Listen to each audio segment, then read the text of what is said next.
नमस्कार दोस्तों, मेरे इस चैनल में आप सभी का स्वागत है। कहानियों की श्रृंखला में मैं आपके लिए लेके आई हूँ ऐसी कहानियाँ जो कि भले ही बहुत पहले लिखी गई हों, लेकिन वक्त की मार से उनकी चमक कभी फीकी नहीं पड़ी, बल्कि आज भी उन्हें उतना ही पसंद किया जाता है। इस श्रृंखला में प्रेमचंद मेरे पसंदीदा कथाकार हैं।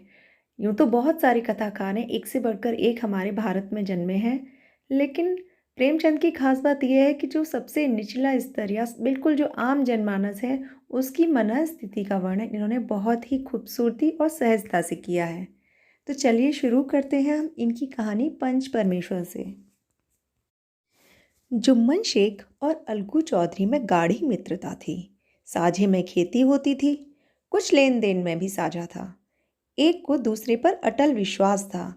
जुम्मन जब हज करने गए थे तब अपना घर अलगू को सौंप गए थे, और अलगू जब कभी बाहर जाते तो जुम्मन के भरोसे अपना घर छोड़ देते थे।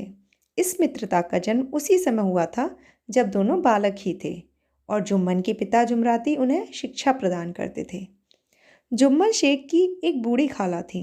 उनके पास थोड़ी सी जायदाद थी, परंतु उनके निकट संबंधियों में कोई न था। जुम्मन ने लंबे चौड़े वायदे करके वह जायदाद अपने नाम लिखा ली। जब तक दानपत्र की रजिस्ट्री नहीं हुई तब तक खाला की खूब खातिरदारी हुई। स्वादिष्ट पदार्थ खिलाए गए।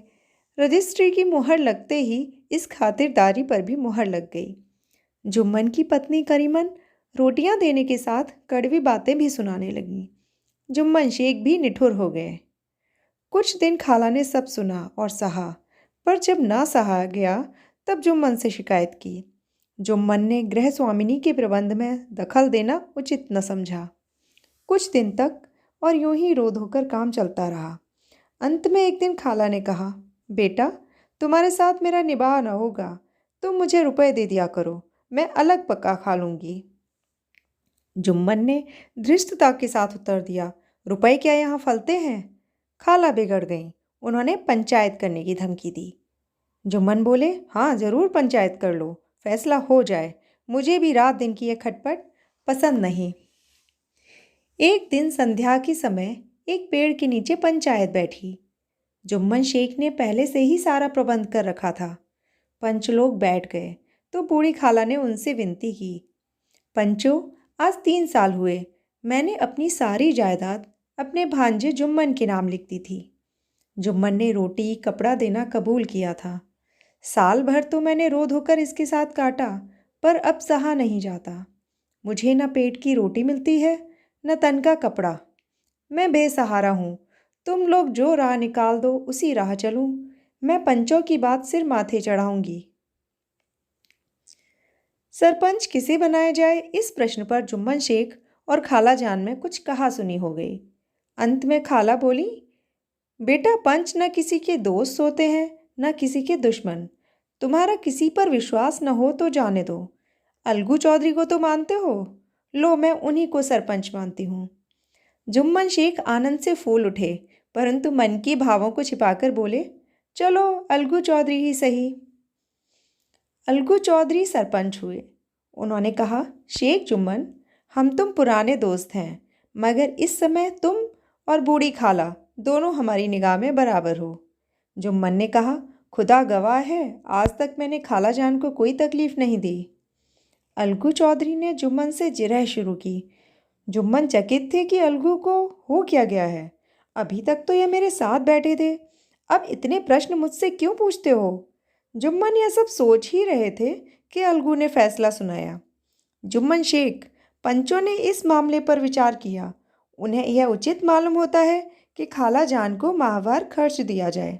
बस यही हमारा फैसला है। अगर खर्च देना मंजूर न हो तो रजिस्ट्री रद्द समझी जाए।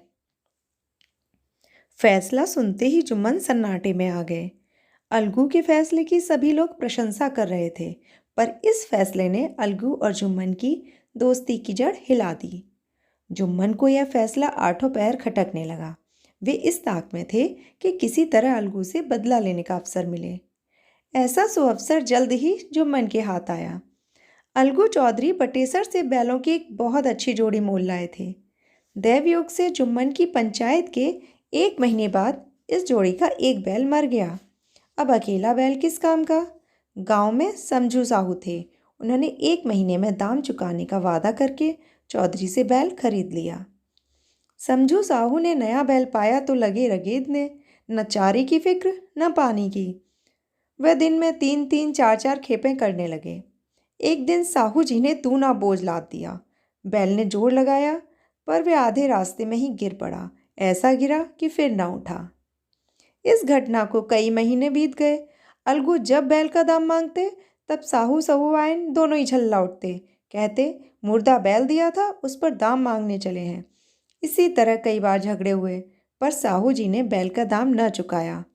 लोगों ने साहू जी को समझाया, भाई पंचायत कर लो, जो कुछ तय हो जाए उसे स्वीकार कर लो। साहू जी राजी हो गए तथा अलगू ने भी हामी भर ली। उसी वृक्ष के नीचे पंचायत शुरू हुई। रामधन ने कहा, चौधरी बोलो, किसको पंच मानते हो। अलगू ने कहा, समझू साहू ही चुन लें। समझू खड़े हुए और कड़क कर बोले, मेरी ओर से जुम्मन शेख। जुम्मन का नाम सुनते ही अलगू का कलेजा धक धक करने लगा। फिर भी उन्होंने कहा, ठीक है, मुझे स्वीकार है। सरपंच का आसन ग्रहण करते हुए जुम्मन में अपनी जिम्मेदारी का भाव पैदा हुआ। उन्होंने सोचा, मैं इस समय न्याय के सर्वोच्च आसन पर बैठा हूँ। सत्य से जौ भर भी टलना मेरे लिए उचित नहीं। पंचों ने दोनों से सवाल जवाब शुरू किया। बहुत देर तक दोनों अपने अपने पक्ष का समर्थन करते रहे। अंत में जुम्मन ने फैसला सुनाया, अलगू चौधरी और समझू साहू, पंचों ने तुम्हारे मामले पर अच्छी तरह विचार किया। समझू के लिए उचित है कि बैल का पूरा दाम दें। जिस समय उन्होंने बैल लिया था उस समय उसे कोई बीमारी न थी। बैल की मृत्यु केवल इस कारण हुई कि उससे कठिन परिश्रम लिया गया और उसके दाने चारे का प्रबंध नहीं किया गया। अलगू चौधरी फूले न समाये, उठ खड़े हुए और जोर से बोले, पंच परमेश्वर की जय। साथ ही सभी लोगों ने दोहराया, पंच परमेश्वर की जय। थोड़ी देर बाद जुम्मन अलगू के पास आए और उनके गले से लिपट गए। अलगू रोने लगे। इस पानी से दोनों के दिलों का मैल धुल गया। मित्रता की मुरझाई हुई लता फिर से हरी हो गई। मित्रता की इस कहानी के बाद मिलेंगे एक और नई कहानी के साथ। तब तक के लिए नमस्कार।